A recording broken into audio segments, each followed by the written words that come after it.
present more clarity on the issues at hand. First, on the matter of Senator Bato de la Rosa. First, we confirm that there is existing valid arrest warrant from the ICC.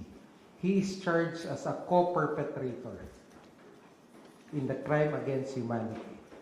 Second, we also likewise confirm also the fact that based on evidence, pieces of evidence we've relayed information in the past few days, Senator Bato is not in the Senate premises. Third, yesterday, the Supreme Court did not issue a temporary restraining order. Neither was a status quo ante order was issued.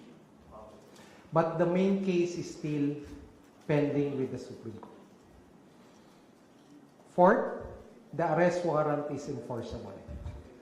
Based on all these four basic premises, I would like to confirm. One, the Philippine law enforcement agencies, which would include the PNP, the National Bureau of Investigation, are now tasked to effect the arrest of Senator Bato de la Rosa.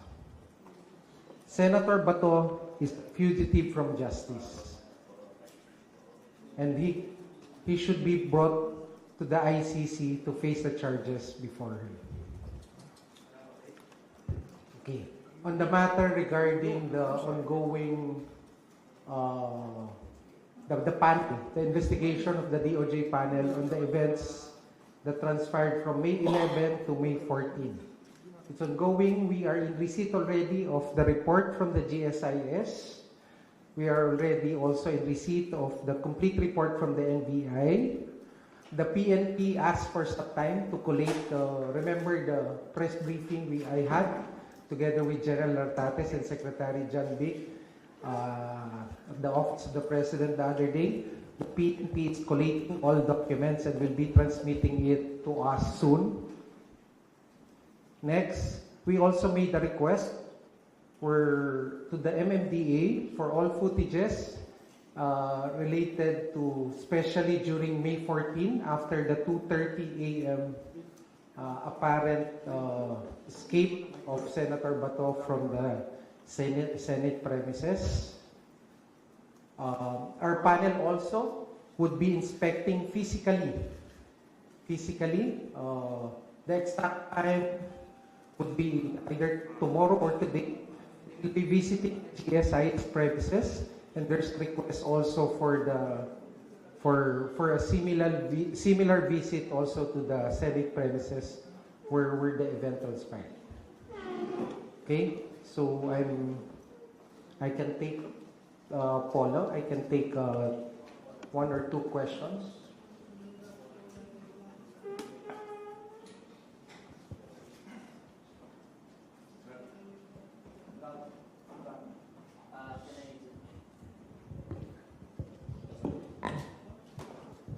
Good afternoon. Can I stand up? Sorry. Good afternoon, Spokes. Good afternoon, Attorney Secretary Vida. Yes.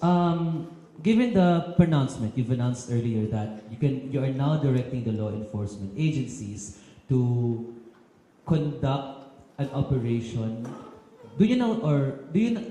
The exact term is to effect the arrest of Senator Bato de la Rosa pursuant to the validly issued ICC arrest warrant. So pwede na po bang magsagawa ng manhunt operation ang NBI, PNP? Huwag na natin. Manhunt is a dramatic or a sarsuela word.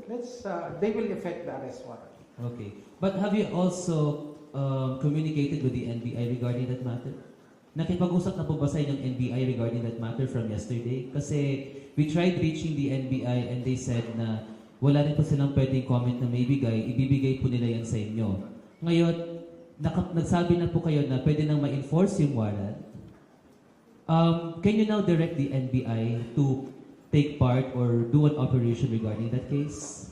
Yes, exactly the purpose of this press briefing is to make that public announcement. Yes. NBI can already conduct to pursue their operations to effect the service of the arrest warrant. Thank you.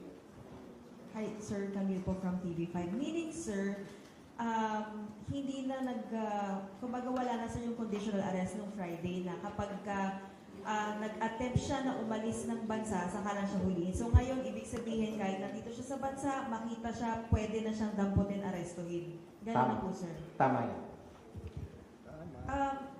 So sir, ano po yung mangyayari doon sa, kasi ginigit din po nung kampo ni Senator Bato ay wala pang final ruling doon sa main petition nung inihain ni Senator Bato. So, hindi na po hihintayin ng gobyerno na maglabas ng final ruling ang Korte Suprema doon sa mga legal issues, doon sa pinaka-merits ng kaso. Ganun po Again, I go mangyayari. back to the four premises I stated earlier. First, there's a valid arrest warrant issued by the ICC. Second, he is not in the Senate premises. Third, there's no TRO or any interim order from the Supreme Court. Fourth, the arrest warrant is now enforceable. So it will be enforced and it will be served to the person of Senator Bato de la Rosa. Sir, anong mangyayari kapag na-aresto na siya? Will he be automatically surrendered right away in The Hague like what happened to the former president? Or may in custody ba muna siya sa PNP? Ano po yung magiging proseso? Okay. These are operational matters that I cannot discuss so that we don't defeat the purpose of the arrest, which is the ultimate objective is to bring him to the ICC. We have time for one more question. Picking the next hand I saw earlier. I have another thing, no? Wanted to talk to you first and to make the announcement. But Paulo will seek further clarifications after that. Secretary, good afternoon. Jairo from Rappler. Operationally, Secretary, you said that huwag natin gamitin yung manhunt operation. But operationally, what would happen now? Magkakandak na po ba ng search operation, ang PNP, ang NBI? How will they implement Alam niyo po the yung mga warrant? law enforcement agencies natin, train po yung yan. Alam nila may standard operating procedure, meron yung mga intel gathering, intel analysis, counter-intelligence measures that they will pursue. And they are expected to pursue this. And do we All of expect, this. do we expect them to have a common plan, a common, operational procedure on how to arrest pa to? Magkakaroon po ba kayo ng meeting? Nagkaroon na po ba ng meeting ang NBI, ang PNP, at ang ating mga law enforcement agents to implement this warrant of arrest? Definitely, there's coordination among the various law enforcement agencies. There are existing guidelines, standard operating procedures to effect the arrest, and all of this will be followed. Last question po for me. Is this an order from the President himself? Ito po ba ay order ni President sa DOJ to order the law enforcers to implement the warrant? Sir? So actually, this presupposes any order because this is actually giving operationalizing a valid arrest warrant. Okay, and given that there's no interim order from the Supreme Court, the same is now enforceable, and the law enforcement agencies will enforce them. Secretary, good afternoon. Darlene po from GMA News. Sorry, Do we- Darlene, that was the last question. Yeah, Last one. Yeah, last one. Do we have leads or information through the NBI kung nasaan ngayon si Senator Bato de la Rosa? Yes, definitely. I heard there are leads that they're working on. There are leads.